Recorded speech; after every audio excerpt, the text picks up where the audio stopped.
Le pacifisme et tout ce qu'il recouvre, il est à l'ouest. Et les euromissiles, ils sont à l'est. We shall fight in the hills. We shall never surrender. Não estamos mais isolados.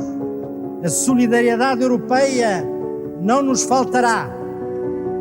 Diplomatas, um podcast de análise da atualidade internacional com Teresa de Sousa e Carlos Gaspar. E aqui estamos para mais um episódio do podcast Diplomatas, uma parceria entre o Jornal Público e o IPRI. Eu sou o António Saraiva Lima, tenho aqui ao meu lado, no estúdio de Lisboa, a jornalista Teresa de Sousa e o investigador Carlos Gaspar. Este episódio está a ser gravado ao início da tarde de quarta-feira, dia 11 de fevereiro, e a atualidade não para e por isso vamos ter um programa muito preenchido. Portugal terá um novo Presidente da República a partir do dia 9 de março e por isso vamos tentar perceber o que é que António José Seguro pensa sobre política externa e defesa e o que é que podemos esperar do sucessor de Marcelo Rebelo de Sousa no campo da diplomacia. Com a guerra da Ucrânia a aproximar-se do 4º aniversário, vamos antecipar a reunião dos ministros da Defesa da NATO e do Grupo de Contacto para a Defesa da Ucrânia, assim como o início da Conferência de Segurança de Munique. Teremos ainda tempo para algumas notas breves sobre a crise política no Reino Unido, a sentença de Jimmy Lai em Hong Kong e a grande vitória de Takaishi nas eleições no Japão. Começando aqui em casa, António José Seguro derrotou André Ventura na segunda volta das eleições presidenciais do passado domingo.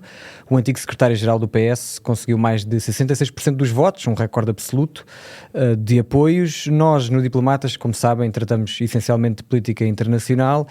Antes da primeira volta destas eleições, refletimos aqui no podcast sobre o papel e a importância do Presidente da República na execução de uma estratégia de política externa que é definida e orientada, em primeiro lugar, pelo Governo. O Carlos fez parte do Conselho Coordenador da candidatura de Seguro, por isso conhece o Presidente eleito melhor do que eu e a Teresa. Por isso eu começava por lhe perguntar o que é que podemos esperar do próximo chefe de Estado no campo da diplomacia e também da defesa, numa altura em que Portugal e a Europa vivem um dos períodos mais dramáticos, conturbados na frente internacional. Obrigado. Por um lado, uma linha de continuidade da política externa da democracia portuguesa, tal como ela foi definida a partir de 1986, que privilegia a dimensão europeia, seguida de uma dimensão atlantista e de uma dimensão de relações com os países de língua portuguesa, outros países do Sul e com a diáspora, uma política externa assente na União Europeia, na Aliança Atlântica, na CPLP e no cumprimento dos compromissos internacionais com os aliados e os parceiros de Portugal. Por outro lado, um empenho para voltar a pôr Portugal na vanguarda da reconstrução europeia. António José Seguro tem uma visão clara da necessidade de Portugal estar na primeira linha, como esteve nos anos 90, na primeira linha das políticas europeias e, designadamente, no domínio da defesa, que é a chave para a reconstrução do processo de integração europeia. Teresa, a Teresa e o Carlos têm criticado várias vezes o governo de Luís Montenegro por não dedicar a atenção devida aos temas internacionais, aos desafios securitários e diplomáticos que o país e a Europa enfrentam. Pergunto-lhe se neste contexto um Presidente da República tem a obrigação de estar mais atento, ou seja, acredita que António José Seguro estará mais atento? Acredito que esteja mais atento e acredito que tenha de estar mais atento. A linha de continuidade da nossa política externa desde 86 é muito positiva para o país, permitiu o nosso desempenho na União Europeia, melhor ou pior, sem turbulência e sem desvios da nossa aposta, citando o engenheiro Guterres, de estarmos politicamente no centro da construção europeia. Essa linha de continuidade é muito importante. Nestas eleições que foram anómalas no sentido que foram entre um candidato europeísta democrático, moderado e um candidato extremista anti-europeu, a vitória de António José Seguro tem essa virtualidade também, que foi pouco destacada durante a campanha e, aliás, eu esperaria um pouco mais do discurso final de vitória de António José Seguro na noite eleitoral, que foi um discurso bastante bom, que tivesse tocado um pouco nas questões de política externa, nomeadamente na Europa e na Ucrânia. A Ucrânia é onde se joga o futuro da União Europeia, a calamidade que nós sofremos ao pé da calamidade que os ucranianos sofrem há 4 anos não tem qualquer comparação. Uma palavra de António José Seguro sobre a Ucrânia teria sido, acho eu, uma boa coisa. Mas o seu papel é importante, pode ser mais importante na atual situação internacional e europeia, justamente porque na Europa e no mundo não estamos em fase de continuidade, estamos em fase de ruptura. O que é que isso quer dizer? Que Portugal tem de saber adaptar no concreto a sua política europeia e a sua política euroatlântica, que foi sempre a nossa característica, a essa turbulência internacional. E isso implica escolhas na Europa, escolhas na NATO, e é preciso que haja em Portugal ideias muito claras sobre estas escolhas. Eu critiquei várias vezes, nós criticámos aqui, aliás, como disseste, um certo apagamento da posição de Portugal em Bruxelas. Uma das coisas que o novo presidente, que o presidente eleito pode fazer, é justamente chamar a atenção do governo para que esse apagamento não é bom para nós, não é bom para a Europa e não é bom para o futuro da própria Aliança Atlântica. Acha que Marcelo Rebelo de Sousa devia tê-lo feito também? Ou tentou fazê-lo? Marcelo Rebelo de Sousa não era, quando foi para o Palácio de Belém há 10 anos, uma pessoa, um político muito virado para as questões internacionais e europeias.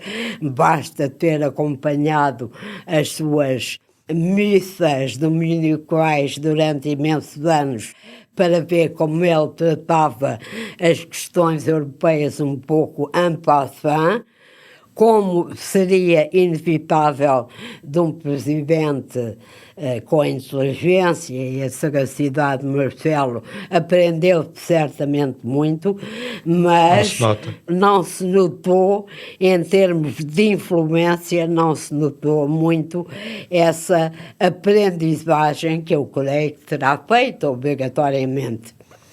Muito bem, vamos passar agora, ou manter-nos agora na Ucrânia, na segurança europeia, que já foi aqui um pouco referida. Na semana passada houve negociações tripartidas entre ucranianos, russos e americanos em Abu Dhabi, que culminaram com um acordo para a troca de prisioneiros de guerra. Volodymyr Zelensky, presidente ucraniano, disse no fim de semana que os Estados Unidos querem um acordo que leve ao fim do conflito antes do verão. Entretanto, a Comissão Europeia apresentou mais um pacote de sanções à Rússia, o 20º já, que propõe a proibição total dos serviços marítimos para o petróleo russo. Para esta quinta-feira estão previstas reuniões dos ministros da Defesa da NATO, do Grupo de Contacto para a Defesa da Ucrânia em Bruxelas. O conflito, que foi iniciado com a invasão russa em fevereiro de 22, também deve marcar a 62ª Conferência de Segurança de Munique, que arranca já na sexta-feira. Carlos, sem cedências nas reivindicações do Kremlin, como é que os Estados Unidos esperam que a guerra acabe antes do verão?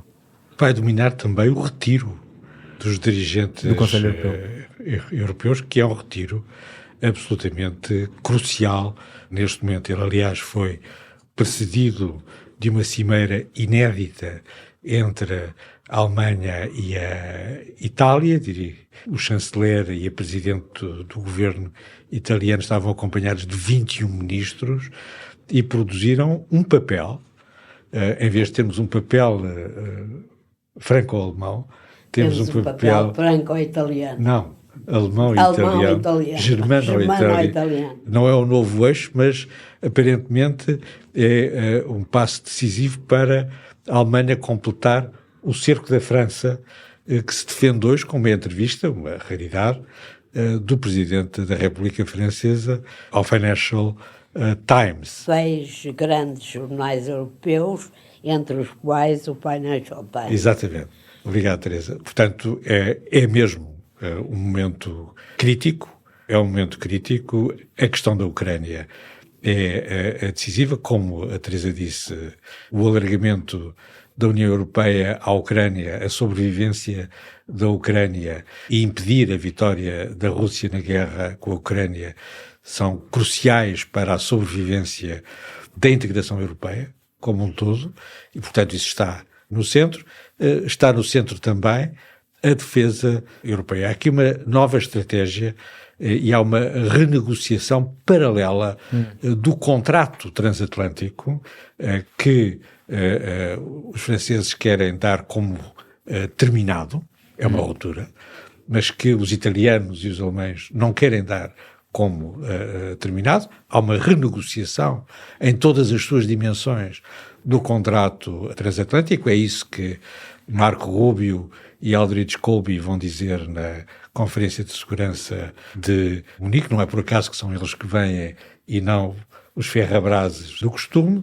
Essa renegociação é parte integrante da renegociação entre europeus. Aliás, é difícil separar os dois pilares, ocidental e europeu, transatlântico e europeu, deste processo.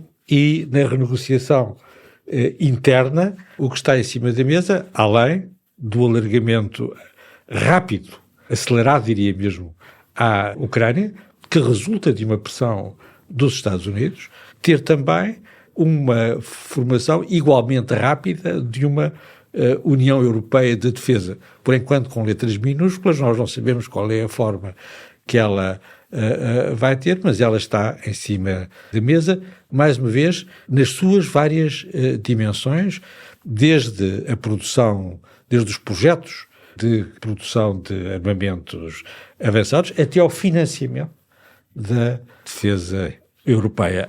À entrada há uma divisão larga, talvez impossível de transpor, entre Berlim e Paris. Vamos ver qual é a posição à saída.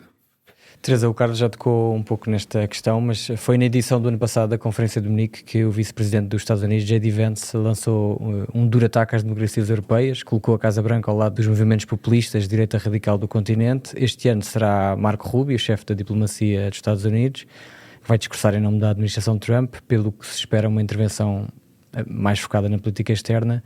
Dificilmente teremos um discurso desalinhado com esta nova ordem mundial que os Estados Unidos estão a promover há mais de um ano, a partir de Washington. Não vamos ter um discurso desalinhado, embora eu tenha subscrevendo o que o Carlos disse, não vai ser uma intervenção às J.D. Vance ideológica, que foi, digamos assim, o ano passado, foi em fevereiro, o primeiro grande choque que a União Europeia sofreu. Foi um pontapé de saída para o que aí vinha. Exatamente, depois da tomada de posse de Donald Trump em 20 de janeiro do ano passado. Foi o primeiro grande choque. Este ano vai ser diferente, mas eu queria chamar a atenção para o relatório que os peritos que estão ao serviço da Conferência de Segurança de Munique prepararam. Tem uma leitura muito interessante e que é o ponto de partida para o debate que vai acontecer, que não será certamente muito do agrado de Marco Rubio, porque o relatório começa por dizer, utilizando aliás uma imagem figurativa muito interessante, que a política norte-americana atual é uma espécie de bola de cimento gigante, daquela que a gente vê a destruir os prédios, que os ingleses dizem wrecking ball, que a política norte-americana é uma wrecking ball da ordem internacional, não é propriamente um convite simpático a Marco Rubio, não sei o que é que ele vai dizer. O relatório chama-se Under Destruction. Exatamente, só o nome do relatório diz muita coisa, depois analisa as democracias europeias, as asiáticas, etc., mas a lógica é essa, a lógica é Donald Trump destruiu os 3 pilares fundamentais da política externa americana e não deixou uma ordem internacional em ruínas, Diz mesmo a palavra ruínas e não sabemos o que é que vem a seguir. Portanto, vai ser muito, muito, muito interessante assistir àquilo que vai acontecer na Conferência de Munique, onde vão estar Macron, Merz, Tusk, quase todos os líderes europeus importantes. Não sei se Starmer, que está numa situação complicada, mas vai ser muito interessante. Queria só acrescentar uma coisa sobre o que se está a passar na Ucrânia neste momento, e a Ucrânia é o lugar geométrico destas alterações todas que a relação transatlântica está a sofrer. E europeia. E europeia, exatamente, está a sofrer. Há 3 estratégias em confronto. A estratégia de Putin é muito simples: fingir que participa nas negociações de paz enquanto tenta destruir a Ucrânia com bombardeamentos pelo frio, pela desmoralização, não tem nada que saber, e enquanto tenta distrair Donald Trump com negócios entre os dois países, que a Rússia diz que são de trilhões, não sei onde é que ela vai buscar tantos trilhões para negócios com os Estados Unidos. Há a estratégia de Trump, que acaba de se concretizar de uma forma preocupante, que é quer um calendário fixo até junho, porque neste momento na cabeça de Donald Trump só existe uma coisa, as midterm elections, pois, mais perguntar nada. se esse calendário tem a ver com as eleições intercalares. Exatamente, só tem a ver com as eleições intercalares. Acaba de ceder a uma grande pressão de Putin de eliminar Zelensky, obrigando Zelensky a convocar eleições presidenciais, às quais Zelensky quer acrescentar um referendo sobre um eventual acordo de paz no dia 15 de maio. Para Putin e para Trump é uma estratégia de eliminação de Zelensky. A terceira estratégia, e que eu chamaria mais ausência de estratégia ainda, é a da Europa, que continua em dificuldade de definir um objetivo claro e de o afirmar sem qualquer hesitação, que consiga reunir todos os seus membros, os membros da União Europeia e o Reino Unido, os seus membros fundamentais. Só as discussões que têm havido em torno da utilização dos 60% dos 90 mil milhões de euros que a Europa vai dar à Ucrânia, que são destinados à compra de armamento, só a discussão em torno disso é verdadeiramente preocupante. A França quer tudo europeu, a Alemanha e o Zelensky dizem que não pode ser tudo europeu e não se entendem sobre isso. O mesmo em relação ao próprio SAFE, que tu falaste, o investimento da defesa dos 140 mil milhões de euros que a Europa quer investir na defesa. Aqui a discussão é se o Reino Unido pode ou não participar e com que condições.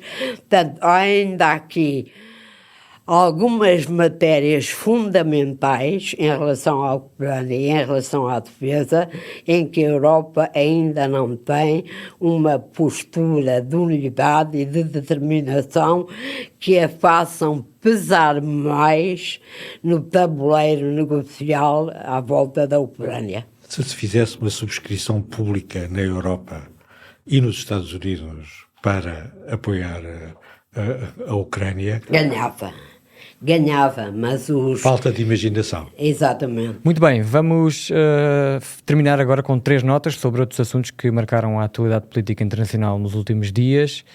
No Japão, o Partido Liberal Democrático conseguiu uma vitória histórica nas eleições legislativas antecipadas realizadas no passado domingo. Carlos, é acima de tudo um grande triunfo da Primeira-Ministra Sanae Takaichi. É uma mudança extraordinária e inédita o Partido Liberal, que está no poder praticamente sem interrupção desde que há uma democracia pluralista, uma democracia constitucional no Japão, inverteu o seu longo declínio das últimas décadas e, de repente, tem uma maioria de revisão constitucional na Câmara Baixa e, tão importante como isso, tem um primeiro-ministro que é um primeiro-ministro forte e que tem uma política clara, quer na dimensão interna, quer na dimensão externa. Na dimensão interna, Takaichi quer voltar àquilo que é a própria razão de ser do Partido Liberal, que é rever a Constituição japonesa. A Constituição japonesa foi feita no gabinete do general MacArthur em 8 dias, por um jurista, aliás, muito simpático, que se despachou em redigir uma Constituição. O Partido Liberal sempre teve como objetivo rever a Constituição, incluindo um artigo que é uma cláusula pacifista em que o Japão renuncia não apenas à guerra, mas a defender-se a si próprio. Vai haver uma revisão constitucional, o que exige uma maioria de 2/3 que já está adquirida, mas também uma maioria idêntica na Câmara Alta, onde o Partido Liberal não vai ter tão cedo uma maioria correspondente, e um referendo que, com toda a probabilidade, Takaichi vai ganhar. A revisão da cláusula pacifista é inseparável também da orientação externa do Japão.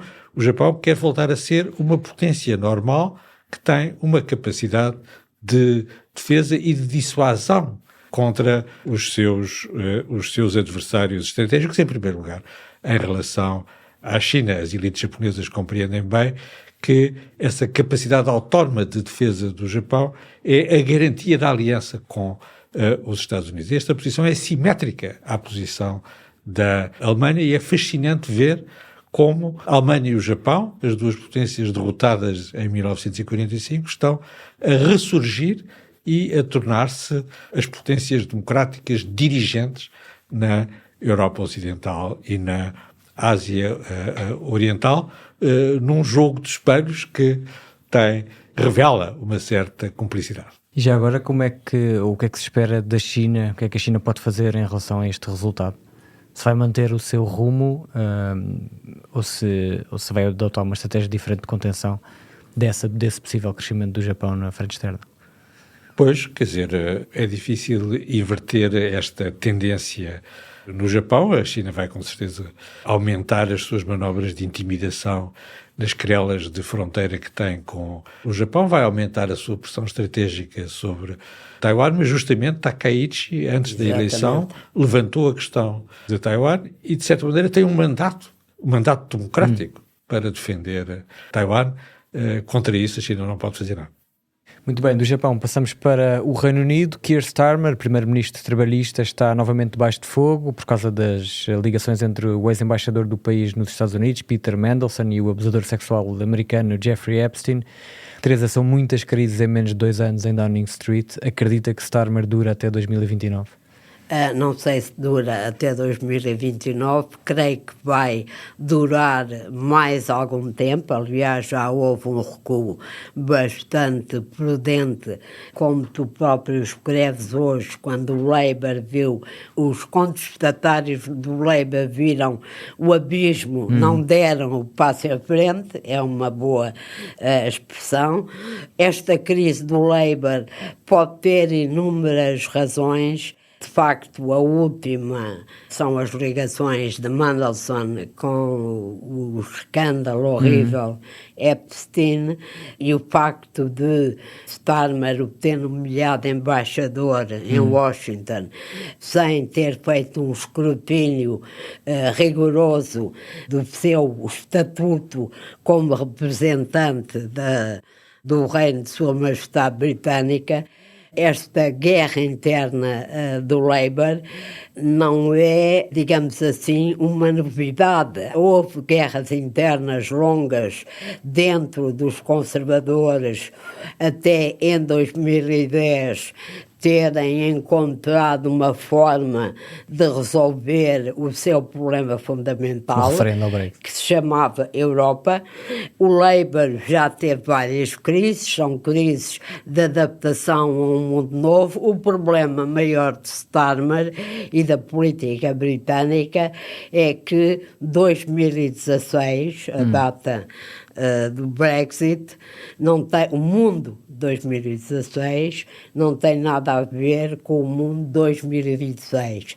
Hoje, talvez mais do que nunca, o choque do Brexit, que deixou o Reino Unido isolado num mundo que ainda não era igual ao de hoje e que parecia, portanto, ser possível gerir esse isolamento.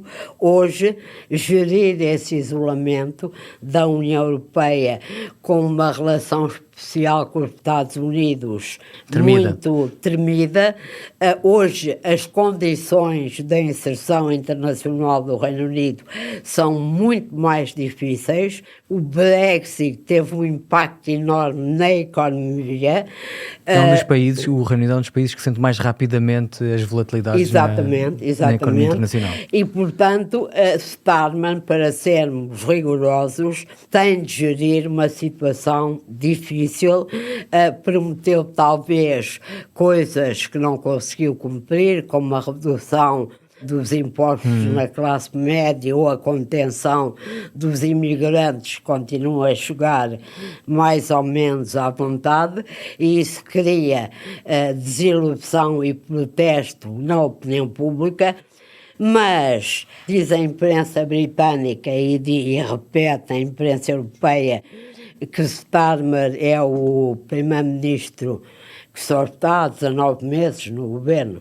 É o primeiro-ministro mais impopular desde que há registros, batendo mesmo Liz Truss, que governou 49 dias. Mas é verdade, é impopular, mas se virmos a tabela de impopularidade dos governantes europeus do continente, ele ainda tem 2 que o batem em impopularidade, Merz e Macron. Portanto, temos de relativizar estes dados. As democracias europeias atravessam momentos difíceis.